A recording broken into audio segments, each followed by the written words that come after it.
அருள் குடியேறிய புதிய வீட்டில் ஒரு கதவு மட்டும் மற்றவைகளில் இருந்து வேறுபட்டிருந்தது. அந்த கதவு மூச்செடுப்பது போல ஒலி எழுப்பியது. ஒவ்வொரு இரவும் நேரம் சரியாக 2:13 ஆனவுடன் அந்த கதவில் இருந்து மெதுவான ஒலி எழுந்தது.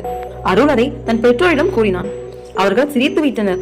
பழைய கதவு அப்படித்தான் ஒலி எழுப்பும் என்றார்கள். ஆனால் பழைய கதவுகள் வெப்பமான மூச்சு விடாது என்பதை அருள் அறிவான். ஒரு இரவு அருள் தைரியம் திரட்டி அந்த கதவின் அருகே சென்றான். தன் காதை கதவுக்கு ஒட்டி வைத்தான். உள்ளிருந்து வந்த வெப்பமான காற்று அவன் முகத்தை தொட்டது. அருள் மெதுவாக கேட்டான், யார் அங்கே இருக்கிறீர்கள் என்று கேட்டான். ஒரு கணம் முழு அமைதி. பின்பு குளிர்ச்சியூட்டும் குரல் ஒன்று கேட்டது. கதவை விரைவில் திறப்பதற்கு நன்றி என்று. அருளின் உடல் நடுங்கியது. அவன் பின்னால் சென்றான். நான் கதவை திறக்க மாட்டேன் என்று கத்தினான். அந்த குரல் மெல்ல சிரித்தது. நீ திறக்க வேண்டியதில்லை, நான் தானாகவே வெளியே வருவேன் என்றது. அந்த கதவு உள்ளிருந்து உயிர் பெற்றது போல வீங்க தொடங்கியது. மரத்திலே உயிர் புகுந்தது போல அது மெதுவாக முன்னே தள்ளப்பட்டு தானாகவே திறந்தது. உள்ளிருந்து குளிர்ந்த காற்று வெளியே பரவியது.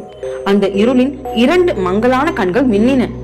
ஒரு மெல்லிய குரல் சொன்னது, பல நாள்களுக்கு பிறகு வெளியே மூச்சு விடுகிறேன் என்று.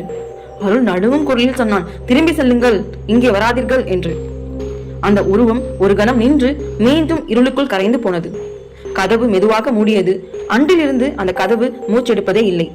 ஆனால் அருள் மட்டும் அறிவான், அதன் பின்னால் ஏதோ ஒன்று மீண்டும் மூச்செடுக்க காத்திருக்கிறது என்பதை. இதுவே அருளின் கதை.